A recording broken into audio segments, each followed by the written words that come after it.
15 শতকে পশ্চিম আফ্রিকায় একটি সাম্রাজ্য ছিল যা ইউরোপীয়রা প্রায় ভুলে গিয়েছিল। জলফ সাম্রাজ্য সমৃদ্ধি ও শক্তিতে ভরপুর ছিল।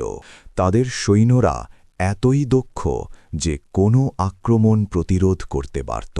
তাদের ব্যবসা ছিল সোনা, লবঙ্গ ও গোপন চুক্তির মাধ্যমে জ্ঞান বিনিময়। কিন্তু হঠাৎই সাম্রাজ্যটি ইতিহাস থেকে লোপ পায়, কারণ কেউ জানে না।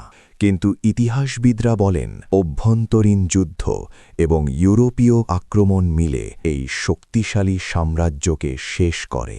আজও তাদের নগরীর ধ্বংসাবশেষ ও হস্তশিল্প আমাদের স্মরণ করিয়ে দেয় একটি সভ্যতা যা ছিল শক্তিশালী কিন্তু ইতিহাসে হারিয়ে গেছে। আপনি কি জানতেন এই হারানো সাম্রাজ্যের গল্প? আরও রহস্যময় ইতিহাসের জন্য সাবস্ক্রাইব করুন কালচক্র ইতিহাস।